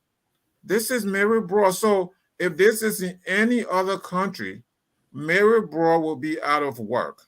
But again, anything goes in Liberia. So how do you have someone who is very insensitive and you're elevating her to, you have lionized Mary Broh. So meanwhile, while Mary Broh is now the anti-theft co-chair, I don't know, vice chair or co-chair, because they get that mixed up in Liberia a lot. While she's doing something with anti-theft, meanwhile, the president is vacationing. The president is flying around Europe. The president is not doing his job. He's flying around Europe. So now Mary Broh is the Band-Aid on a problem that should be, you know, fundamentally resolved. This is not a fundamental way of resolving the electricity problem. So 2 months from now, after Mary Broh, after this whole exercise, we go back to square one. Dr. Duke, if Mary Broh is this good and getting all these results, why can't she be the president? I mean, President Salif started it. You know, then she can fix the whole country, maybe. Well, you know, I don't know if I go with the theory of Band-Aid of Salif. I think, you know, Mary Broh is a good friend. I mean, we started with Ellen back in 2001, 2002. So that's how far. But I think some of the things she does, okay, I'll say, okay, you go to the passport office, you straighten it up, but you leave 2-3 months later on, there's a scandal. You go to the maternity center, you fix it. It's Band-Aid fixture. That's a problem. There's no sustainability. You can't do something in a government and say, okay, bring John Brown here with a shotgun to clean it up. And then the next day you say, okay, yeah, where's John Brown? Oh, no, he's cleaning another place. You can't do that in government. You can't, you know, cleaning the city. And what Sheriff is really right is when he says that she's using our weaknesses, because a mayor of any city is supposed to know how to clean a city. You don't get a medal for that. That's your job. Clean the city, educate people how to keep the city clean. That's your job. If a mayor does that, it doesn't make you a superwoman. A passport office, when the government says passport is supposed to be getting in 2 days, you go there, that's what you're supposed to do. If you don't do anything, you cut it down to half a day. That's what you do as a job. So because nobody can do these things, simple things, that's what you call, you know, banana republic. You make like counting your own family, you make it so difficult that somebody has to come from outside to give you money. Okay, let's count your family member and know how many people live with you. That's terrible mentality. That's what we are underdeveloped because we don't get these things done. The simple things. Current. Do you create a commission to stop people from stealing current? No. You pay them money and you tell them, I'm going to pay you money. So there's a current, you pay for your current. If you don't pay for it, you steal it, we'll lock you up. The police is there. You don't need a commission. You don't need bureaucracy to how you stop people from stealing current when you're giving them free current and you're not paying them money? They will steal. So all of this has to do with sustainability. We don't do things that are sustainable. So Mary Broh comes, she's a good friend, efficient when she is, do those things, and then she moves on, and then she becomes a superwoman. And then that thing growing up. But in the end, the problems are not really changed. The problems are not resolved. And to that point about the Fula and the Manugo people, I remember that 2010, 11, I think, she went to the mosque on Benson Street, take their food and then throw their food and stuff in the truck and say, dirty people, we don't want to do this. I said, Mary, bro, you know how long these people been eating here? Tubman found them here and left them here. Tobo saw them here. Tobo came to this mosque. They eat here. They eat outside. That's what they do. That's their culture. You can't change things like that. You don't go live 20 years in America and say, come back. We're going to turn everybody to be a clean American. But the cleaning we do are for tourists anyway. Most of the cleaning we did in Monrovia is for tourist roads, where tourists go. We don't go into the neighborhood. You don't go into Deep Mamba Point. You don't go to Sonowan. You don't go to West Point. No, you clean the main road that is visible for the camera. And you say you clean the city. No, you have not, because the people don't know what it means to be clean in the city, because they came from the village. They didn't know what it means to live in the city. So you have to educate them. Thank you, Dr. Du. We're going to bring in our callers. Before we do that, we'll take a short break. You are watching Tough Talking Thursday on Focus on Liberia. We will take a short break and be right back. Let me see the tip here that I will play for this break. Hi, my name is Addie Tyler from Pennsylvania, and you're watching Focus on Liberia. That was good. At Focus on Liberia, we discuss everything Liberia, from education to politics, arts and culture, entertainment, agriculture, history, religion, family, and technology. Focus on Liberia uncovers and showcases the best of Liberia and shows the world the truth about Liberia. We educate, elevate, and promote all things Liberia. We conduct interviews, panel discussions, debates, and more. Tune in to Focus on Liberia on Facebook and YouTube and be a part of the stories that make up the news. This is Focus on Liberia, and I am Dennis Jah. Welcome back to Focus on Liberia. This is Tough Talking Thursday, where we don't tolerate any form of tabata. Let's go to our phone lines. I see on the phone here, there's our man Elvis Morris, who just gave us the $20. Elvis, welcome.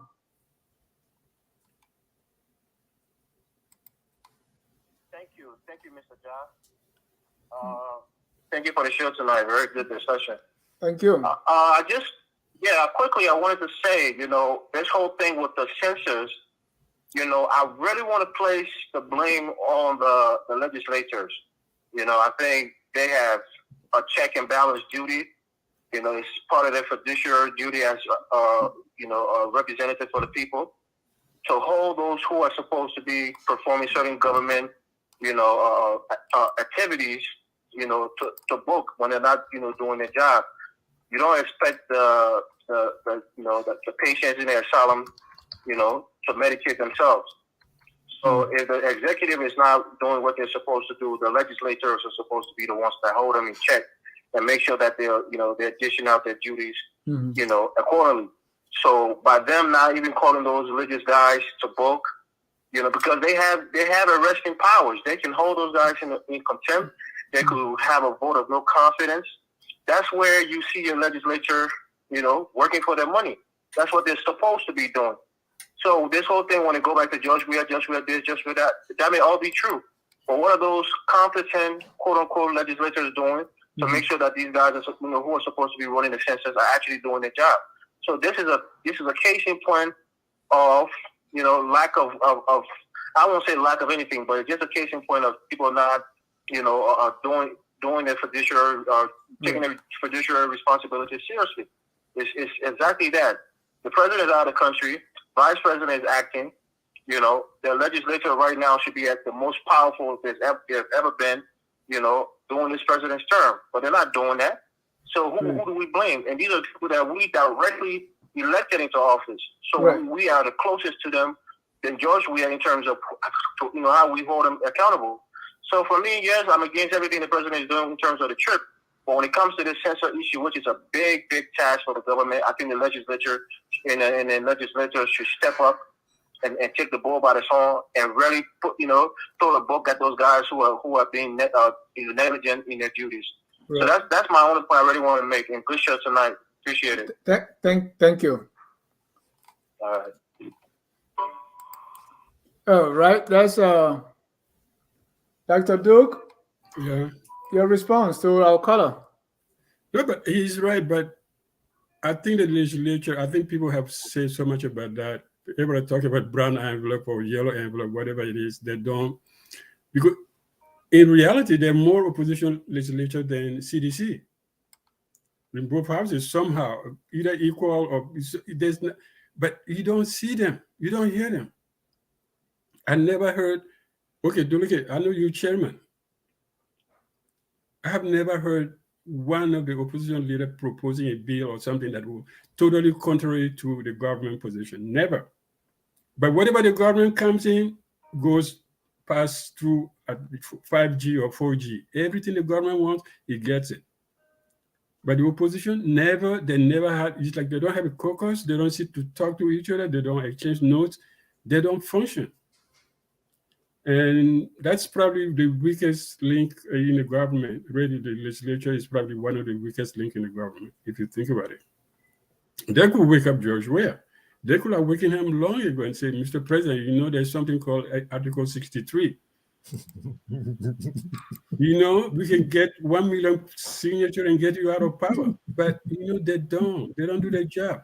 So that's a problem, the Mary Broh syndrome, that people don't do their job. So one person does it, they say, yes, that person is a light. No, the person is just doing what they're supposed to do. As long as we haven't gotten to that point, that we start thinking that mediocrity is normal. That going to class without a teacher is normal. Going to a university and graduating in engineering without ever seeing a machine in your life is normal. That's mediocrity, and we get used to it. And then we say, oh, like he justified why the legislature not do anything. He said, well, they say our people elected us. If I, as a political party, put machine behind you to get you elected, if you don't do what we want you to do, we kick you out. Thank you. Let me bring in one more caller here. Caller, your name and where you calling from, please. Hello, Dennis. Hello, Focus on Liberia. My name is Alex Coffey. Welcome, Mr. Coffey. That's our co-host on FOL Marketplace. Alex, go ahead, sir. Mohammed, Dr. Duke. Yeah, that's good. Good. Jonathan. Yeah, I just wanted to speak to something Jonathan spoke about. You know, we know the issues that are going on in Liberia with the current establishment, the administration, the George Weah administration, stuff like that. And we bash George Weah all day, but the problem I have is with the opposition. And I heard Jonathan was trying to make excuses when it calls to coming to action, calling people to action. We know we had war, and nobody is calling for insurrection. But in politics, you got to show signs, you got to show action, you got to invigorate your base, if you may. So this excuse about we don't want to go to war, and then you know, I don't think it's here. We had 12 years of Ellen Johnson's government, and we had CDC in opposition, right? And CDC was active. CDC demonstrated, they carried healthcare, they did different things. And nobody went to war. Helen Costa led the biggest protest. Not a piece of stone was thrown. Nobody is calling for war, but you have two political leaders in the opposition, Alexander Cummings and Omen Baka, who just believe in giving weak speeches and things like that. Who don't? Yomli Kanga just led a group a few weeks ago to the election commission. Nobody threw stones. All right. When we talk about war crime code, then somebody say, "Oh, it will cause us to go back to war." So I think we should disabuse our minds about this excuse. For me, it's an excuse. So we had the past 12 plus 4 years of calm, of normalcy in the country, and we have preserved the peace. And in the midst of that, there have been different demonstrations here and there for different things. So when it comes to political leaders calling the people to action, then we want to give excuses because the opposition political parties, the opposition leaders are just too weak. And they're making all these excuses. The same way the government make excuses when it comes to war crime court. So let's stop making excuses. Let's be political leaders. When you want to be in politics, you got to roll up your sleeves. Thank you. Thank you so much. Yes, you heard it. Let me go to our next caller here. Mr. Seltu Kawi. Go ahead, sir. Hey, how you doing, Jai? How you doing? Excellent. Dukley. How are you? John and John and Mr. Sharif. I really want to talk on the President Craig, the abuse of the President Craig. I strongly believe that President Weah is continuing to abuse this particular foreign troops over the years. And if you look at the history of this trade, in 2018 alone, we have made close to like 25 trades and cost the taxpayer close to $1.6 million. The only reason we have slowed down his trips was because of the COVID. And if you've been following, you'll know that after the COVID, we have started his trip again.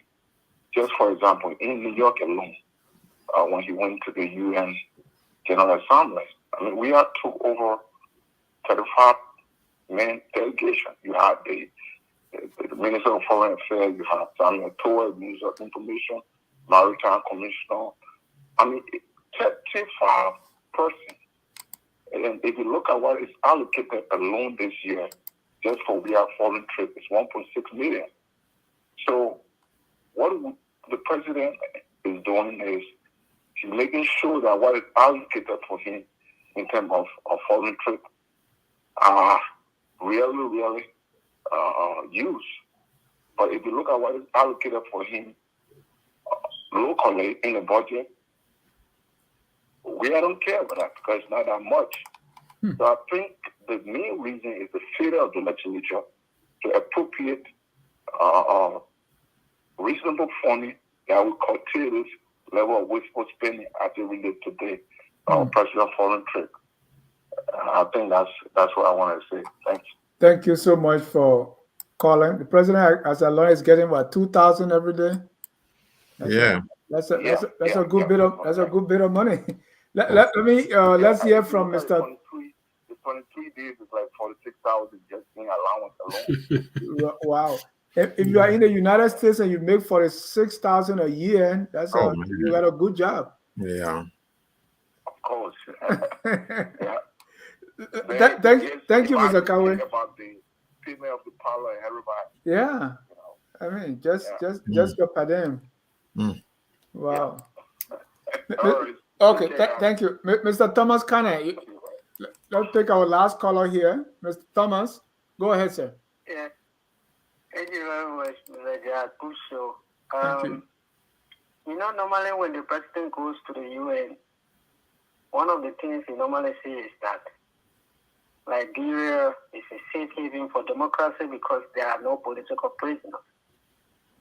And that is true because you have a diplomatic opposition that are too maybe scared. Jonathan said it's scared because they beat the beginning. High profile. They are too high profile to go to jail. And if any of these opposition leaders, either Kumi or Ambassador Broh happen to be president, they will be so lucky to be president in Africa from an opposition and they've never gone to jail.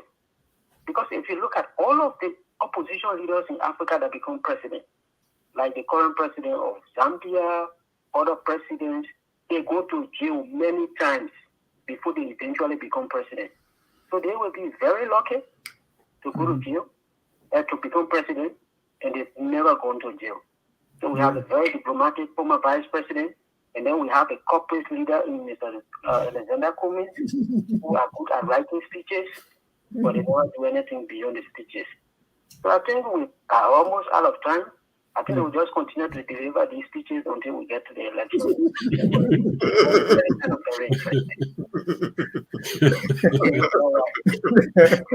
Very Thank you so much. I think this is the best.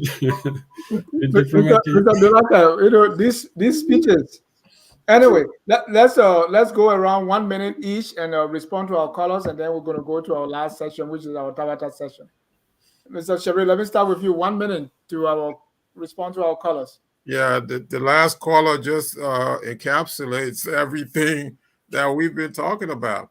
Look, this president, the only thing this president is known for is that he's logging a lot of sky miles. And so, you know, you're famous for being up in the sky than on Earth. You're not going to do much. You're not going to do much. I'm sorry.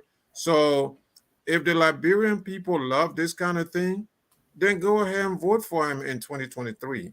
But if you're looking for progress and development, this ain't it. Thank you. Mr. Dolake. And so, like I said, we take all these, recommendation on our advancement, but we are watching the show, we are 59. And there's a reason we have 59 followers on the show, including myself. If you were to go to Charlotte Roberts' show right now, it will be more than 60. It will be more than 600.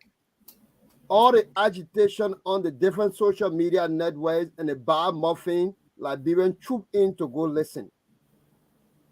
When it is about denigration, we follow it faster. When it is education and information, we do not follow it. Have we asked ourselves why? In Article 10 of our Constitution, it is said that the Constitution should be delivered and disseminated to all institutions. Until we can awaken the consciousness in our people, even the opposition to do the agitation we are talking about, it's going to be a Herculean task for the opposition. Because when the people are not informed to move into the process, it is quite difficult and challenging.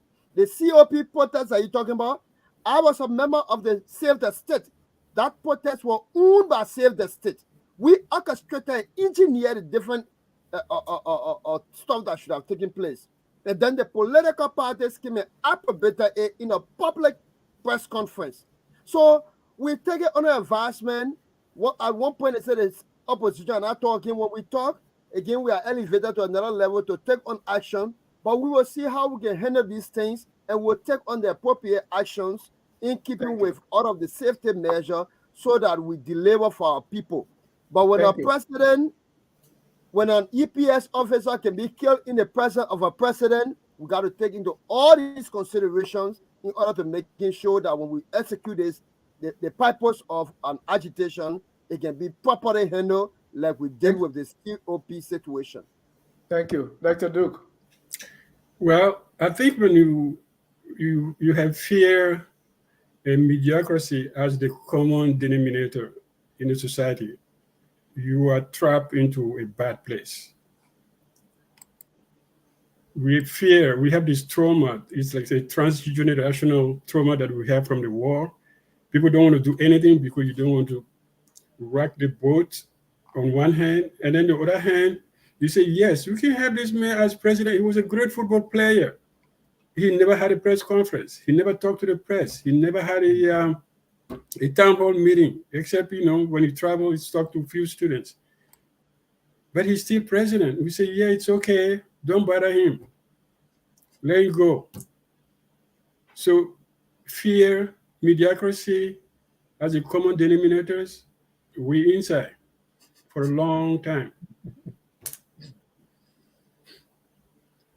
You're muted, Dennis. We really inside. someone say, well, Mr. Weah became president without giving a speech, so why do you want VP Bouaka to be talking? We're going to save the best for last. Well, let's go to our Tabata session. Every day, Dr. Du, there's some Tabata going on in the country. Tabata is a southeastern word for complete nonsense, complete foolishness. And this time, I will begin the Tabata. My Tabata is read from the Executive Mansion website that the president has constituted Rice Stabilization Task Force. And this group is to ensure the availability of the nation's staple food on the market. Complete Tabata. Dr. Du talked about it before. I mean, you have to have a task force to say rice will be on the market. I know we're going to have another task force for kerosene, another task force for chicken feet, another task force for gas, and the task force will never end. Let people do what they are paid to do, and it's complete Tabata to be setting these things up. Dr. Duke, what's your Tabata of the week? I would say my Tabata today was to hear the Vice President say census issues should not be politicized. I said, no, Madam Vice President, you're Vice President. If you were in your house, in a kitchen, or on a farm, nobody will go ask you about census. We're asking you because you are a politician and you took an oath to do something that you're supposed to do. So census is a political issue, and people should not be ashamed to say, yes, it's a political issue. Don't politicize it. It's politicized because it's a government issue. Mr. Sharif. Yeah, Dennis, before I get to my Tabata, so last week, I mentioned the mayor, the Lord Mayor of Monrovia, that, a certain word he said often, and I said the T is silent. So upon further review, shockingly, the Lord Mayor was correct. The Lord Mayor was correct in saying often. So it can't go both ways. The T is silent. The T can be silent. The T can't also be audible. So, Lord Mayor, you are correct. But I have to say that, the Lord Mayor, I volunteer to teach him, so I take that back. He needs to go to high school. I don't have patience to teach high school. So once he gets to college level, maybe I'll try. Right. So that's so that's what I wanted to say there. So my Tabata of the week is just Mayor Broh. Mayor Broh, telling the full community that they send their money to Mauritania, Senegal, and Guinea. Mayor Broh is not intellectually curious. She just, the three countries that pop in her head, since Guinea is the whipping boy, so it had to be Guinea by default. And then Senegal just pop in her head, and Mauritania. I don't know how Mauritania came in her head, but that's how she's wired, so that's my Tabata of the week. Jonathan, what's your Tabata of the week?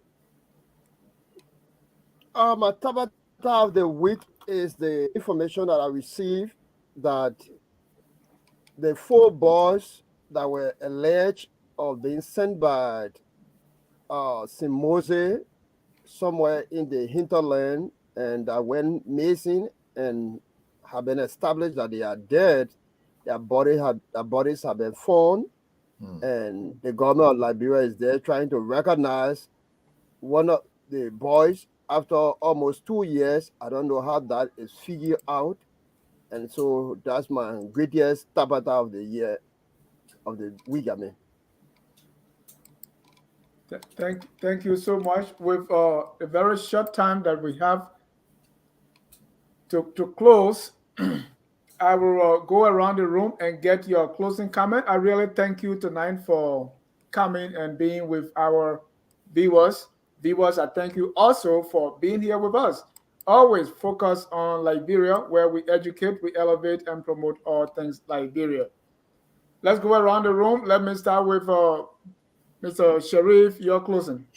Yeah, Dennis. So, look, all of what we are saying, the president, absenteeism, it's gotten to a point where even his minister of information, when introducing the vice president to the audience, the minister of information said, I'd like to introduce the president of the Republic of Liberia. No, so Jewel Howard Taylor was introduced as the president, and despite, the crowd was saying, no, vice president. So the minister still, didn't hear the crowd. So, what that tells you, Dennis, is that he's been away for so long, even the minister, so psychologically, people know that he's not there. So even though that was a brief moment, I thought, it perfectly captures what is going on now. You have an absentee president with chaos in the land, and this is a sign for the failure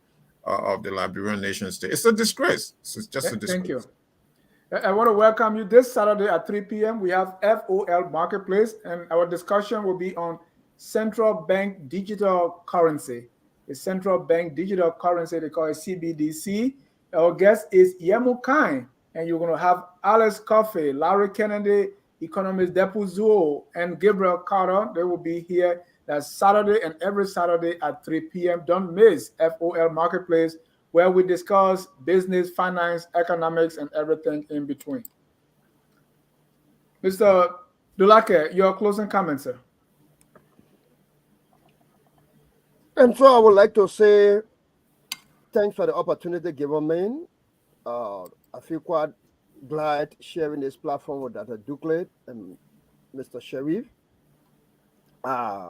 It occurred to me that we need to ask ourselves why and how we arrive at this stage, all Liberians, inclusive of all of us, with the responsibility to see President Weah as a president.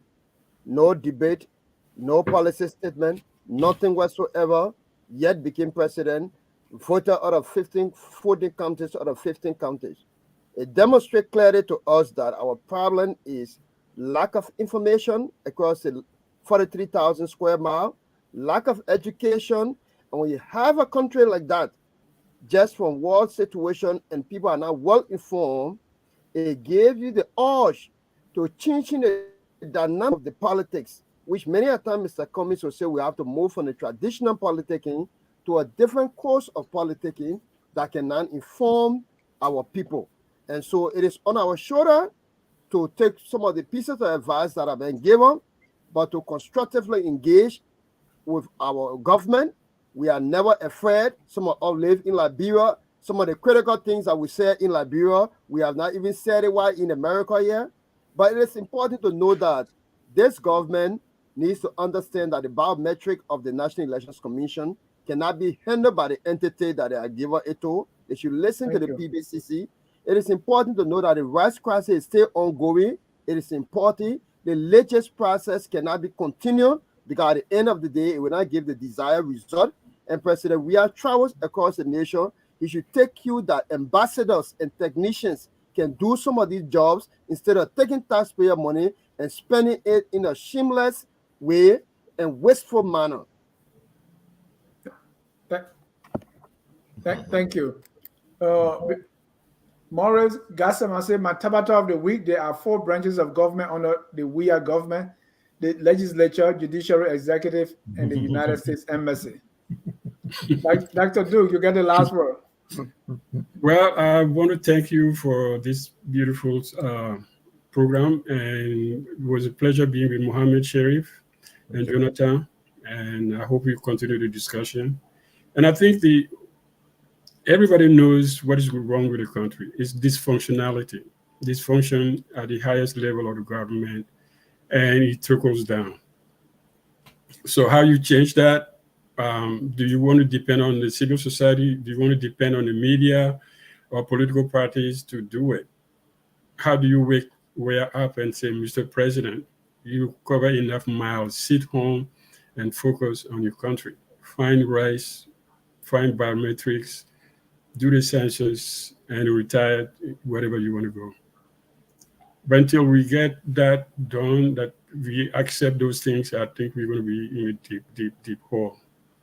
So we got to keep talking, but diplomacy will not solve it. Diplomatic opposition and corporate leader opposition, no, you've got to speak as a politician. You got to put fire behind the government. Let them wake up. And don't let your legislators tell you, oh, no, my people elected me, not my party. Then get up a party. You cannot make an omelet without breaking eggs.